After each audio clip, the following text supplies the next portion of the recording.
안녕하세요. 저는 전남 고흥에서 청년 농부라 불리는 농사 지으며 살고 있는 32살 남성입니다. 젊은 사람이 시골에서 농사를 짓는다 하니 신기하시죠? 저도 서울에서 사회생활도 해보았지만 결국 이 일이 제 평생 업인 것 같더라고요. 약간의 방황을 하고 아버지께 본격적으로 농업에 대해 배우게 된 건 5년이 채 안 되네요. 아직 농부로서 서툰 점이 많지만 열심히 배워가고 있답니다. 사실 저는 3년 전에 파혼을 경험했는데요. 인터넷이나 TV로만 보던 일이 저에게도 일어날 줄은 꿈에도 몰랐습니다.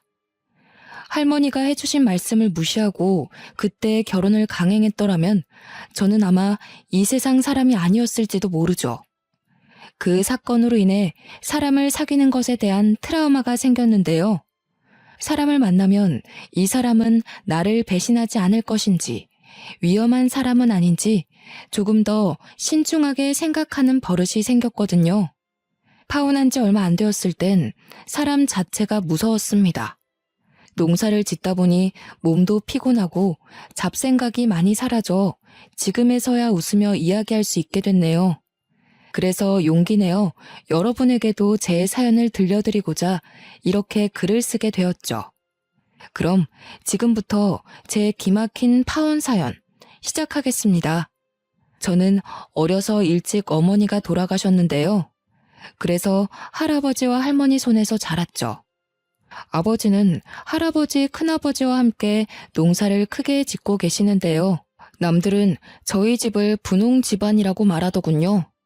그도 그럴 것이 쌀농사만 몇만 평이라 늘 작업해 주시는 분들이 항상 여럿 계세요.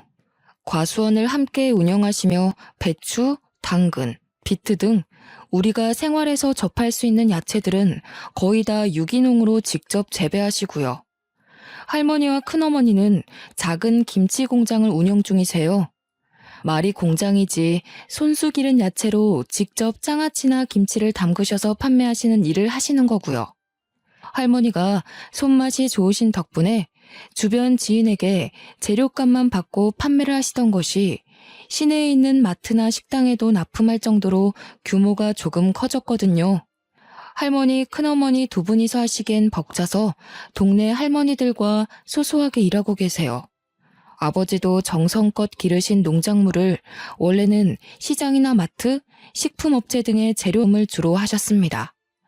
제가 농업 기술을 전수받고 아버지의 뒤를 잇기로 결심한 이후부터는 온라인으로 판매도 하게 됐죠. 처음엔 한 달에 40만 원 정도의 미비한 수준이었지만 홍보를 열심히 한 덕분일까요? 3년여 시간이 지난 지금은 많이 유명해졌고 온라인 판매만으로 연매출 5억을 넘었습니다. 사실 원래 저는 농사일에 대한 꿈이 없었어요. 아무것도 없는 시골에서 자란 터라 젊은 패기로 도시에 나가 살고 싶은 열망만 가득했죠. 그저 저에게 고향은 답답한 도시였을 뿐이었습니다. 집에서 공부를 하라고 강요하지도 않으셨을 뿐만 아니라 하고 싶은 것을 하며 살라고 하셨거든요. 저도 공부 욕심이 있던 건 아니었기에 고등학교를 졸업하자마자 무작정 서울로 올라왔어요. 아무 생각 없이 대책도 없이 올라온 터라 당장 생활부터 걱정해야 했죠. 집에서 가족들이 해주는 따뜻한 밥을 먹으며 살다가 혼자 모든 것을 해결하려니 어려운 것 투성이었고요. 그렇게 성공하겠다는 꿈을 안고 서울로 올라온 저에게 현실은 생각했던 것보다 더 냉혹하고 잔인하더군요. 50만 원으로는 당장 무언가를 할 수도 없었어요. 그렇게 막노동부터 편의점 아르바이트, 식당 서빙 등 안 해본 일이 없었죠. 찜질방, PC방을 전전하기도 하고 공중 화장실에서 씻으며 노숙을 해보기도 하고 식사나 숙식이 제공되는 공장에서 밤낮 없이 일을 하기도 했고요. 어렵사리 방 한 칸 얻을 돈을 모았고 발품을 직접 팔며 저렴한 가격에 옥탑방을 하나 얻을 수 있었습니다. 앞으로는 더 잘 살리라 마음을 다잡았고 그저 저의 목표는 오로지 돈을 많이 버는 것이었어요. 저는 투잡으로 아르바이트를 했었는데요. 낮에는 편의점, 야간에는 시급이 센 술집 아르바이트를 하며 지냈어요. 그렇게 일하면 도대체 잠은 언제 자? 언제 쉬어? 안 피곤해? 라고 물어보시는 분들이 많으신데요. 사실 편의점이 낮 시간에는 그렇게 바쁘지 않아요. 더군다나 새벽에서 오전 파트타임이라 일하는 시간이 그리 길지도 않고요. 술집 아르바이트가 새벽 2시 정도에 끝나고 편의점 알바를 6시간 정도 하고 마무리를 하면 대충 오전 9시 정도인데요. 출근이 오후 5시니까 나머지 비는 시간에 볼일을 보거나 휴식을 취합니다. 편의점에서 일을 하는 시간에도 손님이 거의 없기 때문에 쪽잠을 잘 수도 있죠. 이렇게 일하고 270 정도 급여를 받았어요. 월세 내고 통신요금, 교통비 등 생활비에 보태면 남는 돈은 무조건 저축합니다. 따로 재테크에 대한 정보를 몰랐던 저는 무조건 통장에 넣었습니다. 그래도 혼자 살아서 크게 들어가는 돈도 없었고 일을 시작한 반년 정도 되는 기간 동안 800만 원을 모았어요. 어느 정도 자리를 잡은 뒤에야 돈을 모으는 재미도 알게 되었죠. 이것저것 가리지 않고 아르바이트를 하다 보니 알고 지내는 친구들도 여럿 있었어요. 그런데 술집에서 서빙을 하며 친해진 친구가 한 명 있었는데 저랑 마음이 참 잘 맞더라고요. 그 친구와 저는 타향살이를 한다는 공통점이 있어서 사장님한테 잔소리를 크게 듣거나 대실수를 저지른 날이면 울적한 마음을 꼭 이 친구와 만나서 회포를 풀기도 했답니다. 알고 지낸 시간은 짧지만 그렇게 서로 의지하며 지내다 보니 그 친구와 저는 서로의 비밀을 털어놓을 정도로 친해졌습니다. 어느 날은 제가 주문 실수를 크게 하고 서빙을 하다가 음식을 다 쏟는 큰 실수를 해서 사장님께 호되게 잔소리를 들었던 날이었죠. 평소처럼 또 친구를 불러내 술잔을 기울이며 신세 한탄을 하고 있었습니다. 준성아, 사는 게 너무 힘들다. 돈 벌자고 이 일 저 일 다 하면 뭐하냐? 왜 맨날 나는 실수만 할까? 오늘은 안 하던 실수까지 하고 아주 총체적 난국이더라. 계속 이런 식이면 그만두라고 소리치시는데 어찌나 서럽던지 눈물이 다 나오는데 그래도 남자 자존심에 울지는 않았다. 한잔하자. 가만히 제 넋두리를 듣던 친구가 저한테 뜬금없이 여자를 소개시켜주겠다고 하는 겁니다.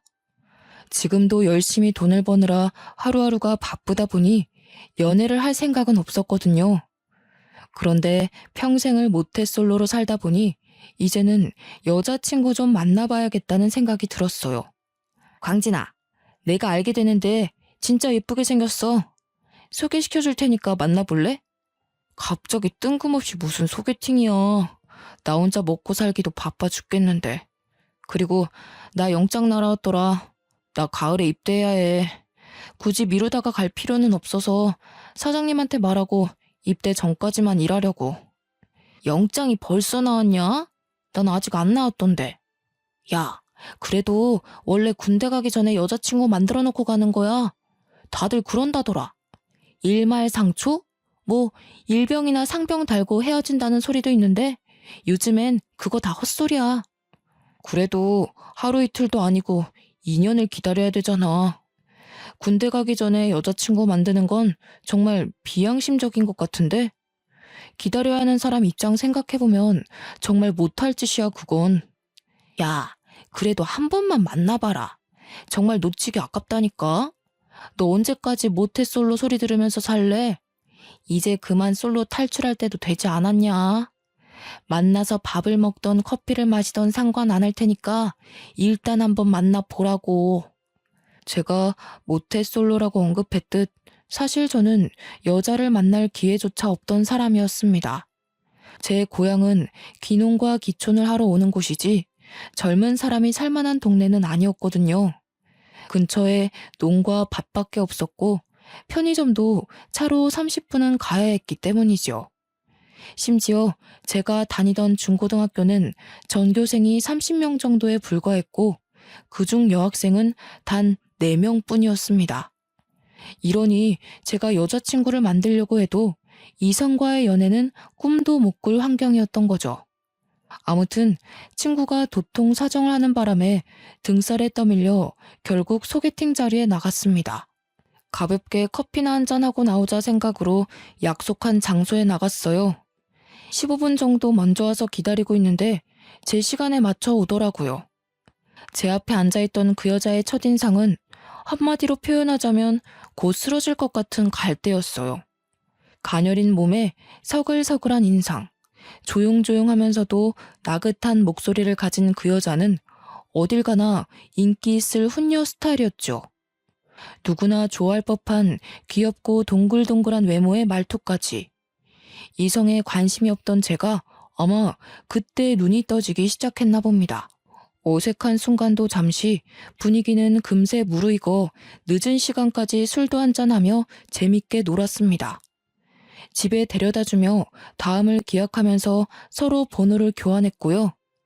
첫눈에 반한 것과 다름없었고 자주 연락해 사적으로 만나는 횟수도 늘어났습니다.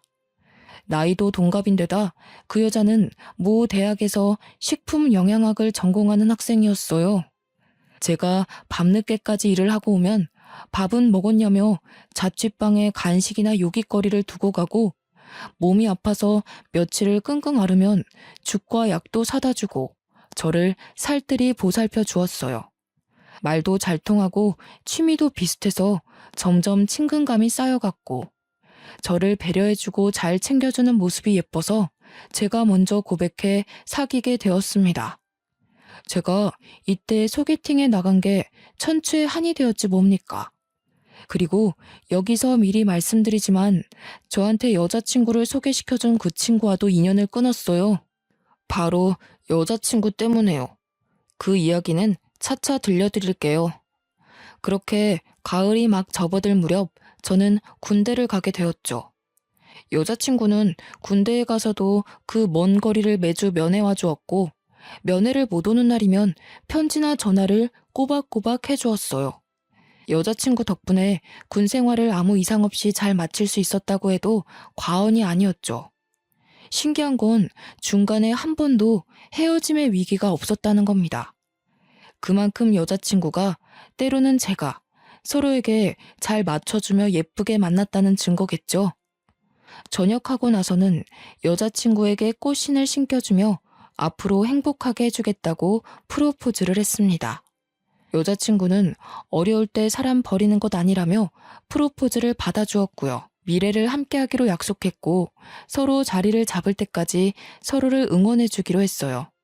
정확한 직업이 없었던 저였기에 결혼을 꿈꾸며 꾸준히 자격증을 취득했습니다. 여자친구의 추천으로 식품유통관리사, 식품위생관리사 자격증을 취득했는데요. 그 덕분에 중소기업에 취직도 했어요. 식당에 재료를 납품하는 회사였는데 규모는 크지 않아도 잘릴 걱정 없는 안정적인 곳이었죠. 급여도 새우 300 정도로 어느 정도 먹고 살 만한 정도였고요. 여자친구도 대학을 졸업해 학교 영양사로 근무하게 되었습니다. 어느 정도 각자 직장에서 자리를 잡아 나이도 20살 중반이 넘어가던 시기였어요. 더 늦기 전에 결혼을 해서 더 안정적인 삶을 살아보자고 얘기한 뒤 저희는 양가 집안에 인사를 드리기로 했습니다. 먼저 저희 집으로 인사를 가기로 했죠. 깡시골인 저희 집을 보고 실망하지는 않을까 조마조마했죠. 여자친구는 오히려 그런 걱정을 하는 제가 이상하다며 혼을 내더라고요.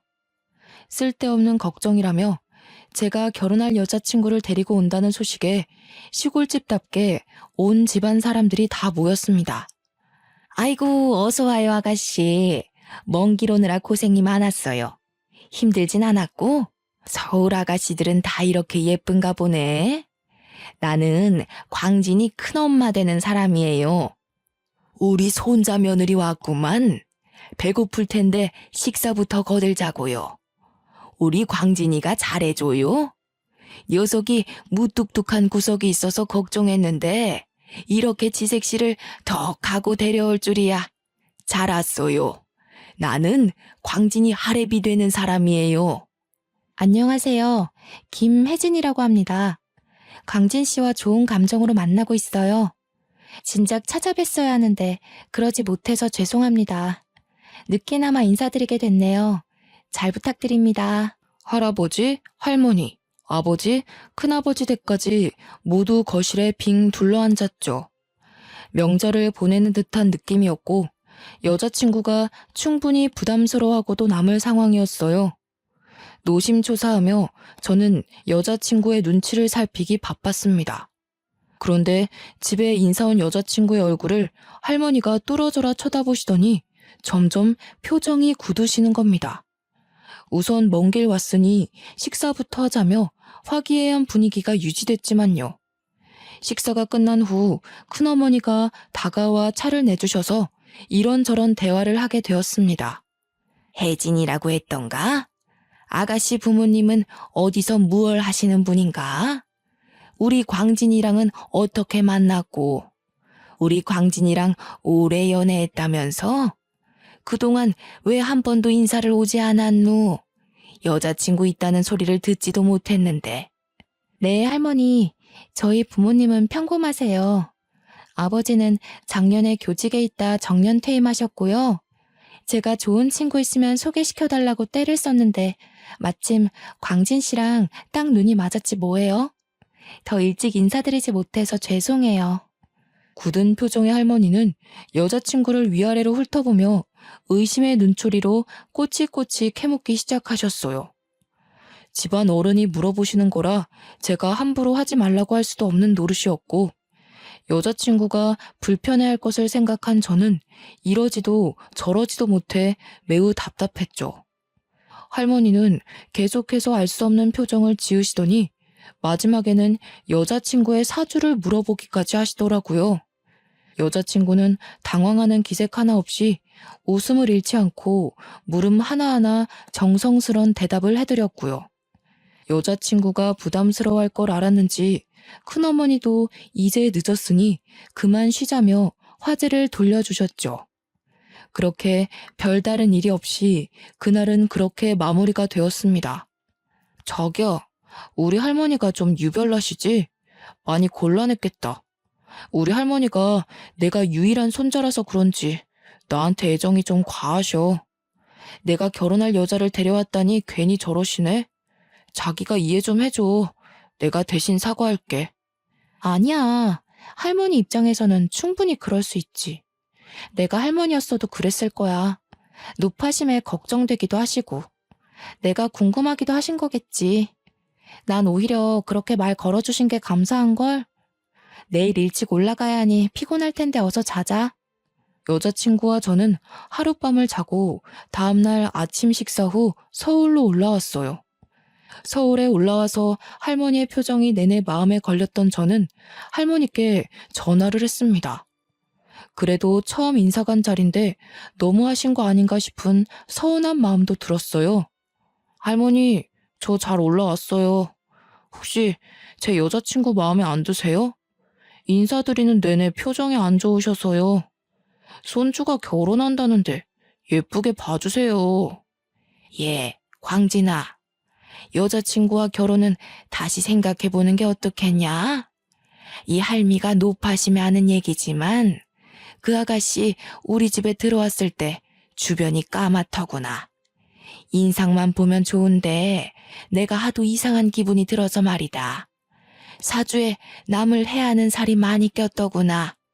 너 그 아이랑 꼭 결혼해야겠니? 에이, 할머니, 요즘 그런 게 어딨어요. 제 여자친구 저한테 얼마나 잘해주고 착한 사람인데요. 모르세요? 저 군대 갔을 때도 매주 면회 오고 아프면 약 챙겨줘, 힘들면 고생했다고 위로해줘. 이런 여자 어디 없어요.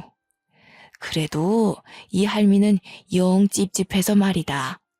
아직 시간 많으니 결혼은 조금 더 신중하게 생각해보는 게 좋겠구나. 이니 거르지 말고 조만간 또 연락하자꾸나. 저는 어른이 느끼는 노파심에 하시는 말씀인가 보다 하고 별일 아닌 듯 넘겼죠. 하나밖에 없는 손자가 결혼을 한다는데 당연히 걱정이 많으시지 않겠어요? 저희 집에 인사를 다녀온 며칠 뒤 여자친구 집에도 인사를 다녀왔습니다. 여자친구네 집은 평범한 집이었어요. 교직 생활을 하시다 작년에 정년퇴임을 하셨다는 예비장인, 예비장모는 가정주부셨습니다. 두 분 다 인상이 매우 좋으셨고 저를 환대해 주시며 우리 아들이라며 매우 친근하게 대해 주셨죠. 여자친구 집에 인사를 다녀온 뒤에는 예비장인, 예비장모와 함께 식사 자리를 자주 가졌어요. 결혼 전에 자주 만나뵈야 서로 익숙해지고 사이도 좋아지니까요. 그 뒤로도 할머니는 저에게 안부 연락을 하시며 여자친구에 대한 이야기를 계속 하셨어요. 광진아, 이 할미 말 들으래도 영 찝찝하다. 안 좋은 기운이 느껴져. 정말 그 결혼 다시 생각해 볼 수 없겠니? 이 할미가 이렇게 부탁하마. 할머니, 이제 그만 좀 하세요. 제 여자친구가 어디가 어때서 그래요? 차라리 마음에 안 들면 안 된다 이야기를 하세요. 안 좋은 기운이 느껴진다 어쩐다 하지 마시고요. 제가 결혼할 여잔데 한 번만 봐주시면 안 돼요? 할머니한테 못하는 말이 없구나. 다 이유가 있어서야. 내가 내 입으로 말해주련? 손자라고 하나 있는데 이 할미 마음을 이렇게 몰라줘서야. 할머니가 제 걱정해 주시는 건 알겠는데요. 곧 상견례인데 그 자리에서는 더더욱 조심해 주세요. 하나밖에 없는 손자가 평생 결혼도 못하고 혼자 늙어 죽으면 좋으시겠어요? 제가 짜증을 내며 할머니께 한 소리 하자 할머니는 깊은 한숨을 내쉬면서 알겠다고 하셨어요. 한 달 뒤 드디어 상견례 날이 다가왔습니다. 여자친구와 저는 먼 길 오시느라 고생하실 어른들 위해 고급 한식집을 예약했어요. 서로 반갑게 인사를 나누고 식사를 하기 위해 자리에 앉았는데 아니나 다를까 할머니는 여자친구와 예비장인, 예비장모의 얼굴을 번갈아 보시더라고요. 점점 표정이 점점 어두워지셨고 저는 예비 처가 분위기를 살피느라 정신이 없었습니다. 네, 뭐 좀 물읍시다. 늙은 노인네가 노파심에 물어보는 거니 혹여 기분이 나쁘더라도 대답해 주시오. 혹시 직업이 있소? 가진 재산은 어느 정도요? 먹고 사는데 지장은 없는가? 어르신, 저는 작년에 교직에서 물러나 정년 퇴임을 했습니다. 재산은 지금 살고 있는 집 한 채, 그리고 우리 혜진이 결혼시킬 돈 정도는 충분히 있습니다. 노후 준비도 다 해놓은 상태입니다. 더 궁금하신 게 있으실까요? 이번엔 안 싸도 내게 묻겠소. 딸내미 낳을 때 무슨 기분이었는가? 우리 광진이가 어디가 마음에 들어서 금지오겹 키운 딸을 시집 보내누? 우리 아들, 아니 사위야 말할 것도 없죠. 저희가 그렇게 따지는 것도 아니고요. 혜진이 낳을 땐 세상을 다 가진 기분이었습니다. 그래도 이렇게 예쁘게 자라서 결혼을 한다니 얼마나 아쉬운지 모르겠습니다. 우리 혜진이 예쁘게 봐주세요, 어르신. 네, 이번에 실례 좀 하겠구만. 두 사람 다 사주가 어찌 돼요? 내 사주를 조금 볼 줄 아는데 한번 봐드리고 광진이 통해 연락 넣어드리리다. 초반에 조금 무례하다 싶은 질문에도 예비 장인 장모님은 정성껏 답변을 해주셨죠. 저는 여자친구와 할머니의 눈치를 번갈아가며 보느라 식은땀이 나서 죽는 줄 알았습니다. 대체적으로 분위기는 화기애애한 편이었어요. 할머니만 고개를 갸우뚱하시며 표정이 어두우실 뿐이었죠. 식사가 어느 정도 마무리될 무렵이었어요.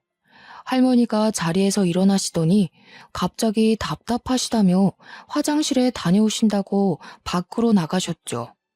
그런데 할머니가 20분, 30분이 지나도 오시지 않는 겁니다. 혹여나 방을 잘못 찾으시나 무슨 일이 있으신가 하고 걱정되는 마음에 밖으로 할머니를 찾아 나섰죠. 할머니를 찾아 한참을 돌아다니는데 식당 마당에 다다르자 마당 안에 하늘이 보이는 작은 팔각정에 앉아서 가슴을 두들기고 계신 게 아니겠어요? 할머니, 여기 계셨어요? 어디가 많이 안 좋으세요? 자리가 많이 불편하세요? 오랫동안 자리 비우시기에 무슨 일 생긴 줄 알고 얼마나 놀랬는데요. 같이 들어가요. 걱정되는 마음에 할머니의 등을 쓸어내리며 말을 건네는데 갑자기 몸을 부르르 떠시며 앙칼진 젊은 여자의 목소리로 저에게 소리를 치시는 겁니다. 저를 아주 무섭게 노려보시면서요. 광진이 너 정신 안 차릴래? 너그 할머니가 손주 녀석이 좋다 하니까 내가 애써 억누르며 참고 있는데 안쓰러워서 그냥 가만히 두고 볼 수 있어야지. 괜히 여러 사람 힘들게 하지 말고 네 할미가 하는 말 잘 들어. 네? 할머니 왜 이러세요? 정신 좀 차려보세요, 할머니. 왜? 내 목소리가 할머니 목소리가 아니라 이상해? 내가 너그 할미랑 함께한 세월이 언젠데. 나이 들고 힘들어 하기에 편히 쉬라고 떠났더니만 다시 날 찾아오게 해? 누가 날 불렀나 했더니 예끼, 네 녀석이었어. 할머니는 원래 중저음의 차분하신 어조였습니다. 그런데 전혀 다른 목소리로 저에게 삿대질을 하며 말씀을 하시는데 조금 무섭더라고요. 시시각각 변하는 표정들 하며 생전 처음 듣는 사람의 목소리로 잔뜩 화가 난 채로 말씀하시는데 소름이 돋아 그 자리에 그대로 굳어 아무것도 할 수 없었죠. 네 옆에 붙어있는 그 여자애 말이야. 걔 아주 내가 데려가고 싶을 정도로 탐나는 애야. 기가 아주 세던데? 너 계속 그 여자랑 붙어있으면 금방 죽을 거야. 그러니 너 할머니가 하는 말 헛소리라 생각하지 말고 그냥 들어. 사실 할머니가 젊었을 때 고흥에서 유명한 무당이셨거든요. 환갑이 넘으신 뒤로는 약간의 신기는 남아있었으나 건강상의 이유로 법당을 정리하셨죠. 그 뒤로 할아버지, 아버지, 큰아버지 댁과 함께 농사를 짓고 계시는 거거든요. 곧이어 할머니가 진정이 되고 나서 저에게 다시 말씀하셨어요. 제가 알던 원래의 모습으로 제 손을 잡으며 미안하다고 하시더라고요. 광진아, 네 색시 될 사람 내가 뭘 어떻게 하지는 못하다만 여전히 느낌이 좋지 않아. 사돈 될 사람들도 하나같이 주변이 까맣더구나. 분명 무언가가 있는 게야. 네 색시를 보면 말이다. 여자의 비명소리, 아이 울음소리가 애처롭게 계속 귀에 맴돌아. 할머니, 좋은 날까지 꼭 이러셔야 해요. 제 여자친구가 도대체 어디가 이상하다는 거예요. 요즘 세상에 누가 그런 걸 믿는다고 그래요? 제 여자친구가 사람이라도 죽였다는 말씀이세요? 네? 이 할미가 노망났네 생각할 수도 있지. 좋은 날 앞두고 내가 괜히 방해하는 것 같아 미안하구나. 네 색시 될 사람부터 사돈 될 양반들 사주까지 하나같이 다 좋지 않아. 온갖 살이란 살은 다 껴있어. 너 그 사람들이랑 붙어있으면 오래 못 산다. 그러니 광진아, 이 할머니 얼굴을 봐서라도 조금만 시간을 두고 생각해보면 안 되겠니? 마지막 부탁이다. 솔직히 할머니가 이렇게까지 말씀하시니 저도 사람인지라 괜스레 찝찝한 마음이 들기 시작하더군요. 여전히 사랑하는 여자친구지만 저도 사람인지라 할머니의 말을 더 이상 무시할 수가 없겠더라고요. 생각을 좀 정리한 뒤 이러한 상황에 대해 여자친구에게 직접 묻고 싶었습니다. 어디서부터 어떻게 물어야 할지, 무엇부터 다가가야 하는지 고뇌하게 되었죠. 하지만 굳이 그럴 필요가 없게 되었죠. 그렇게 시간이 지나 심란한 마음으로 하루하루를 보내고 있었는데 모르는 번호로 연락이 오는 겁니다. 안녕하세요. 혹시 김혜진 씨 아시죠? 저는 박문규라고 합니다. 그 여자에 대해 말씀드릴 게 있어요. 불쑥 연락드려 정말 죄송하지만 만나서 제 이야기를 꼭 들어주셨으면 좋겠습니다. 제가 댁이 계신 곳으로 찾아가죠. 혜진이요? 혜진이를 어떻게 알죠? 그럼 오늘 6시에 행복동 삼거리에 있는 카페에서 만나기로 하죠. 퇴근하고 바로 가겠습니다. 퇴근 후 부랴부랴 만나기로 한 장소에 갔습니다. 행색이 초라하고 어딘가 아파 보이는 남자가 앉아 있었죠. 그 남자가 저한테 해주는 말이 아주 가관이었습니다. 조금 충격적이기도 했고요. 저는 3년 전에 혜진이와 만났던 사람입니다. 그때 저는 결혼한 유부남이었죠. 제가 무슨 생각이었는지 술집에서 만난 혜진이와 불륜관계가 됐어요. 당시 와이프가 임신 6개월이었는데 불륜 사실을 알고 혜진이를 몇 번 찾아갔더라고요. 그래서 지금 이 이야기를 나한테 하는 이유가 뭡니까? 혜진이 나랑 결혼할 사람입니다. 이제와 다른 사람이랑 결혼한다니 미련이라도 남은 겁니까? 차라리 미련이면 좋겠죠. 아무튼 제 와이프는 혜진이한테 만나지 말아달라는 부탁을 했더군요. 그런 와중에 길거리에서 실랑이가 있었고요. 그리고는 아내가 세상을 떠났습니다. 뱃속에 품은 아이와 함께요. 그 말이 사실인가요? 혜진이가 그랬을 리가 없어요. 당신 뭔가 잘못 알고 있는 것 같거든요. 이런다고 다시 옛사랑한테 돌아와라 이겁니까? 내가 보기엔 당신 제정신 아닌 것 같아요, 지금. 절대 그럴 일 없습니다. 그때 그렇게 아내가 죽고 나서 혜진이가 잠수를 타더군요. 우연찮게 연락이 닿아 만나서 이야기 좀 하자 했더니 대뜸 자신은 책임이 없다며 연락을 끊어버리더라고요. 그렇게 모든 게 끝나고 나서야 알게 됐습니다. 그 여자의 실체를요. 그 남자가 말하길 알고 보니 여자친구는 부모님도 없는 고아로 보육원에서 자랐다고 하는 겁니다. 대학생도 아니었고 식품 공장에서 일하는 시간제 아르바이트생이었다고요.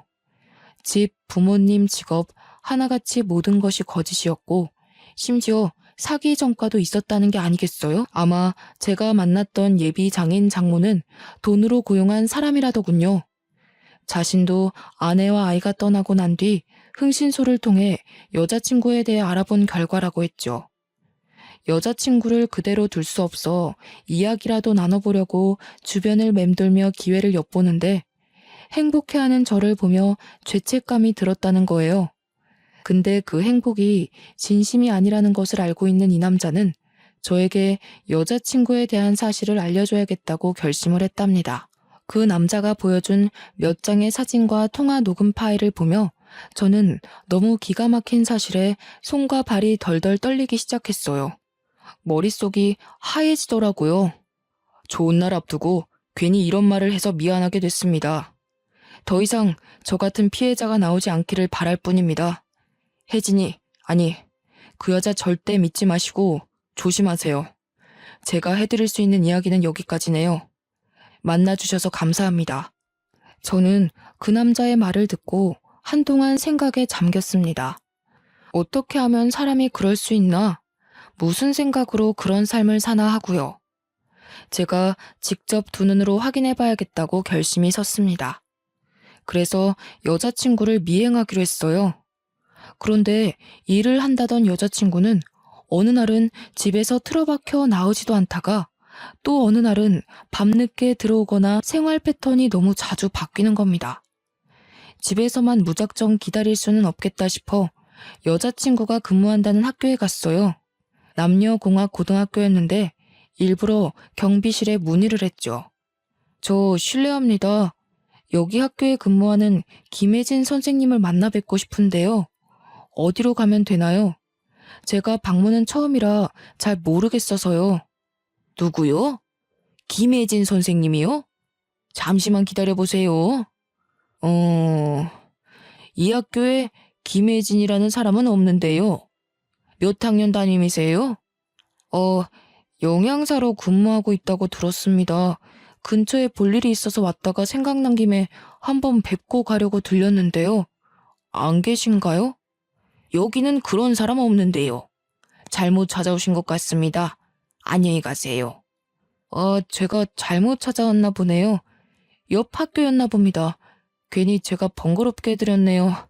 수고하세요. 여자친구가 근무하는 학교에 왔는데 여자친구가 없다니. 이게 무슨 경우인가요? 여자친구가 저에게 거짓말을 하고 있다는 거, 뭔가 숨기고 있다는 건 확실해졌습니다. 다음 날 오전 근무를 마치고 퇴근을 하면서 여자친구에게 연락을 했어요. 점심 식사 같이 할 수 있냐고 말이죠. 물론 떠보기 위함이었죠. 아니나 다를까 점심시간에는 여유가 없다며 저녁에 보자는 말을 했고 저는 알겠다 대답했습니다. 정확한 물증을 어떻게든 잡아야 했기에 여자친구의 비위를 맞춰주며 즐거운 시간을 보내는 척했어요. 밤늦은 시간이 되었고 오늘은 혼자 들어가겠다는 여자친구의 말에 데려다 주지 못해서 아쉽다는 뉘앙스를 풍겼습니다. 여자친구를 보내고 뒤에서 몰래 미행을 시작했어요. 여자친구는 택시를 타고 15분 거리에 있는 유흥가로 가더라고요. 밤늦은 시간에 이런 곳을 왜 가나 하고 몰래 뒤를 쫓아가는데 한 모텔로 들어가는 겁니다. 하도 수상해서 미친 척하고 그 앞 편의점에서 끼니를 때우며 여자친구가 나올 때까지 기다렸어요. 새벽녘이 되어서야 밖으로 나왔는데 여자친구 옆에 제 친구가 함께 있는 겁니다. 정말 그렇게 애틋하고 다정할 수가 없었습니다. 서로의 눈에서 꿀이 뚝뚝 떨어지더군요. 저는 당장이라도 쫓아가 두 놈들을 잡아 족치고 싶었지만 증거 수집을 하기 위해 몰래 사진을 찍었습니다. 이미 여자친구에 대한 믿음이 없어져 버렸죠. 결혼을 앞둔 예비 신부가 외간 남자와 모텔을 드나든다. 근데 그 남자가 저와 절친한 친구다. 그리고 저와 만났던 그 남자까지. 이제야 모든 퍼즐이 맞춰지는 듯 했습니다.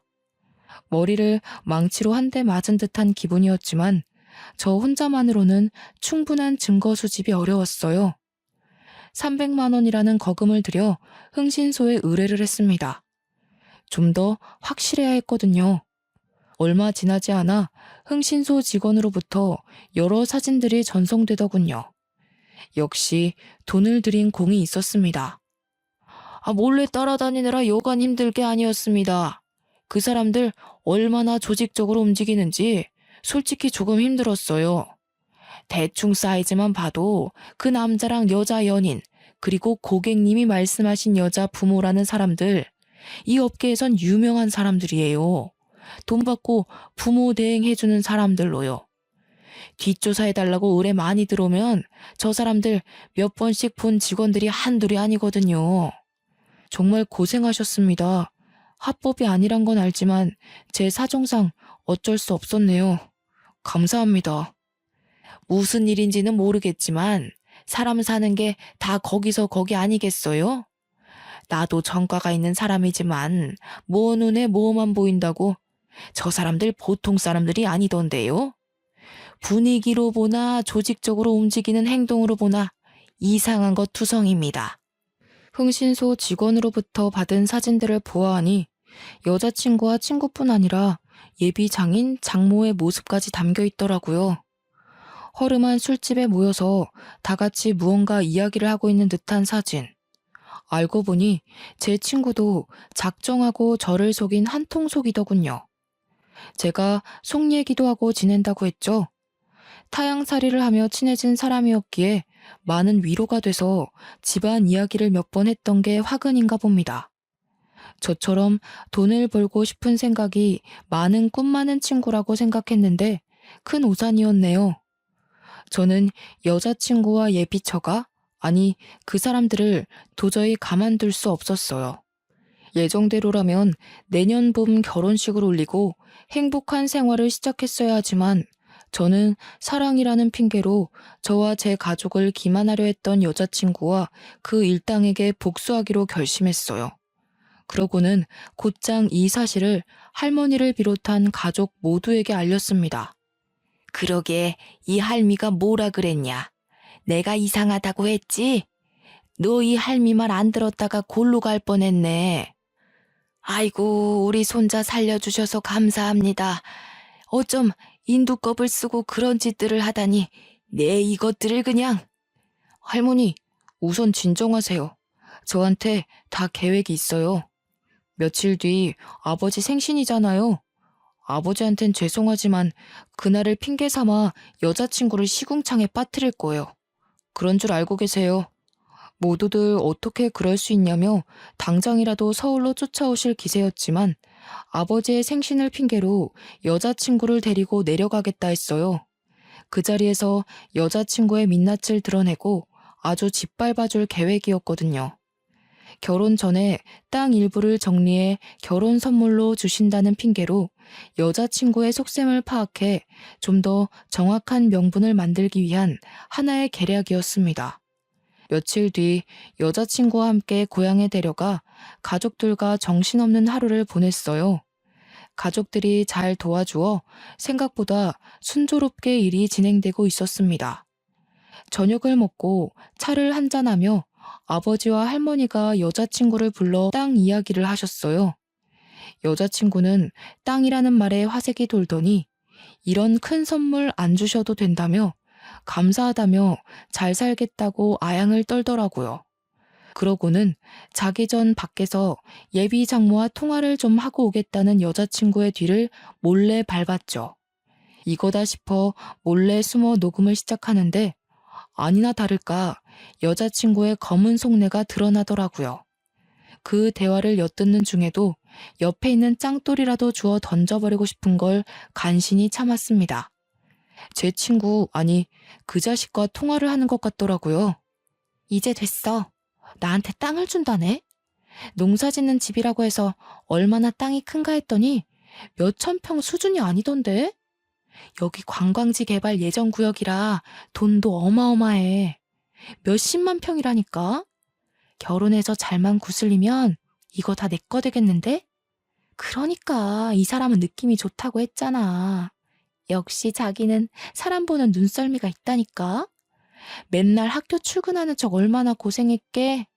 이제 이 돈으로 잘 먹고 잘 사는 일만 남았어. 적당한 시기에 이혼하면 되지. 요즘 이혼이 흠인가? 난 돈만 있으면 돼. 말도 마. 완전 호구가 따로 없어. 몇 년을 공들였는데 드디어 빛을 발하는구나. 나중에 들켜도 할 말 없는 거지 뭐. 내가 몇 년을 지 뒷바라지를 해줬는데 쉽게 못 내칠걸? 우리가 오랜 시간 공들인 만큼 이제 나도 팔찌 한번 펴보자. 이 땅들이 다 얼마야? 막상 제 귀로 직접 들으니 화가 나기보단 비참해지더라고요. 저와 함께했던 몇 년의 시간이 저 여자에게는 그저 돈을 벌기 위한 수단일 뿐이었던 거죠. 속마음을 이야기하며 우정을 나누었던 그 친구. 몇 년이라는 시간을 함께하며 미래를 약속했던 사랑하는 사람. 그 모두를 한순간에 잃자니 가슴이 찢어질 것 같더라고요. 참 야속하지 않나요? 마음의 상처가 이런 건가 싶더라고요. 여자친구가 하는 말을 전부 녹음했습니다. 사진도 몇 장 찍어두고 저에게 찾아왔던 남자에게 받은 증거들을 모아 바로 경찰에 신고했어요. 아버지가 친하게 지내는 파출 소장님께도 미리 말씀드리니 그런 억울한 일이 있냐며 당연히 저를 도와주어야 한다며 협조해 주시기로 하셨거든요. 아침이 되자 여자친구를 데려가기 위해 경찰들이 들이닥쳤어요. 여자친구는 이게 무슨 일이냐며 아무것도 모르는 척 하더라고요. 경찰에 신고하며 알게 된 건 여자친구가 사기 혐의로 지명수배까지 내려진 사람이었다는 겁니다. 김혜진 씨, 당신을 사기 및 살인 미수 혐의로 긴급 체포합니다. 당신은 묵비권을 행사할 수 있고 당신에게 불리한 진술을 하지 않을 권리가 있으며 변호사를 선임할 권리가 있습니다. 가시죠. 그동안 내 여자친구 행색하느라 고생했어. 언제까지 나를 속이려고 했었니? 뻔뻔함도 정도 것이지. 너와 내 사이는 여기까지야. 앞으로는 감옥에서 행복하게 잘 살기 바래. 뭐? 네가 어떻게 나한테 이래? 그리고 내가 무슨 잘못을 저질렀다고 이러는 거야. 이럴 수는 없어. 이거 나. 자꾸 이러시면 업무 방해죄 추가됩니다. 증거도 있어서 어디로 빠져나갈 생각일랑 하지 마세요. 얌전히 따라오시죠. 벌 받을 짓을 했으면 마땅한 벌을 받아야지. 아이고야, 천지신명님 감사합니다. 제 명대로 못 살고 죽었을 우리 손자 살려주셔서 감사합니다. 이제야 마음이 놓이는구나. 할머니는 다리에 힘이 풀리셨는지 그대로 땅에 주저앉으셨습니다. 여자친구는 처량한 모습으로 경찰에 연행되었고 이후 제가 제출한 증거들이 도움이 되어 여자친구는 징역 5년을 구형받고 구치소에 수감되었죠. 예비처가 역할을 했던 사람들과 친구는 여자친구의 소식을 듣고는 도주를 했더라고요. 중간에 한번 친구에게 연락이 왔습니다. 그 와중에도 친구라고 들먹거리며 자신이 일부러 그런 게 아니니 봐달라며 어떻게든 혼자 살아보려 발버둥 치더라고요. 정말 꼴사나웠습니다. 광진아, 나 준상이. 얼굴 보고 이야기해야 하는데 전화로 말해서 미안하다. 선처 좀 해주면 안 되겠냐? 나 이번에 빵에 들어가면 오래 머물러야 된단 말이야. 제발 한 번만 딱 눈 감아주면 안 되겠냐? 나도 시켜서 한 거란 말이야. 이게 다 그년 때문이라고. 너도 결국 돈 때문에 나 팔아서 장사하려 했던 거잖아. 어떻게 몇 년을 감쪽같이 속여? 그러면서 그렇게 아무렇지 않은 얼굴로 어떻게 날 마주했냐? 죄책감이란 게 있기는 했니? 네가 지은 죄값 알아서 잘 받아. 그리고 누가 네 친구냐? 이 범죄자 새끼가. 그렇게 그들은 전국을 떠돌며 도피 생활을 하더라고요. 하지만 우리나라 경찰 순발력 하나는 좋지 않습니까? 저에게 걸려온 저 전화 한 통으로 그들의 도피 생활은 그리 오래가지 않았습니다. 위치 추적으로 금방 들통이 나버렸거든요. 전라도 광주에 있는 모텔에 숨어 있다가 덜미가 잡혔다고 하더군요. 저한테 사기를 치려는 여자친구의 속셈을 모두 알고도 다 같이 공모하며 도와준 게 밝혀져 결국 그들도 사기 방조죄로 고소해 구치소 신세를 지게 됐죠. 다들 전과가 있는 사람들이었고 가중 처벌되어 오랫동안 구치소 생활을 하게 되었습니다. 그렇게 한바탕 소동이 지나가고 저는 서울에서의 생활을 모두 정리한 뒤 고향으로 내려오기로 했어요. 아버지께 농업기술을 전수받아 지금까지 농업인의 길을 걸어오고 있고요. 아직까지 그날의 충격이 남아있긴 하지만 일에 집중하며 떨쳐내려 노력하고 있습니다. 저는 할머니 덕분에 인생의 위기를 모면하게 됐는데요. 할머니께 모질게 말씀드린 부분에 대해 정중하게 사과드렸어요. 하마터면 할머니보다 먼저 하늘나라로 가 불효막심한 손자가 될 뻔했지만요. 할머니는 그저 우리 손자 무사하니 그걸로 됐다며 미안해하지 말라고 하실 뿐이셨죠. 처음에 고향으로 다시 내려왔을 땐 사랑에 눈이 멀어 집안이 풍비박산 날 뻔한 바보 천지에 불과했지만요. 지금은 농업인의 길을 걷고 있다고 자랑스럽게 말할 수 있어요. 정신이 반쯤 나간 상태였던지라 꽤 오랜 시간을 힘들게 보냈는데 할머니 덕분에 정신이 들어 그 뒤로 뭐라도 해야겠다 싶었습니다. 태어나서 지금까지 평생을 보고 자란 것이 농사였고 할아버지와 아버지께 조금만 배우면 잘할 수 있겠다 생각이 들었죠. 그래서 아버지의 뒤를 이어 농업인의 길을 걸으리라 다짐했어요. 또 실제로 해보니 재미도 있고 제가 키운 농작물이 자라는 걸 보고 있노라면 뿌듯하기도 하더라고요. 자식 키우는 느낌이 이런 느낌인가 봅니다. 앞으로 제 인생에 있어서 결혼은 없을 것 같네요. 물론 시간이 지나면 괜찮아져 좋은 인연이 나타나면 달라지겠지만 지금은 그저 현실에 만족하며 살고 싶네요. 돌다리도 두드려보고 건너라는 말이 있듯이 앞으로는 살아가는 데 있어서 조금 더 신중해 보려고요. 앞으로 살면서 여자를 그리고 사람을 보는 눈을 높여야겠습니다. 여러분 중에도 저 같은 경우가 또 있으실까요? 이런 일은 다시는 없었으면 좋겠습니다. 긴 글을 읽어주셔서 감사드립니다. 행복하세요.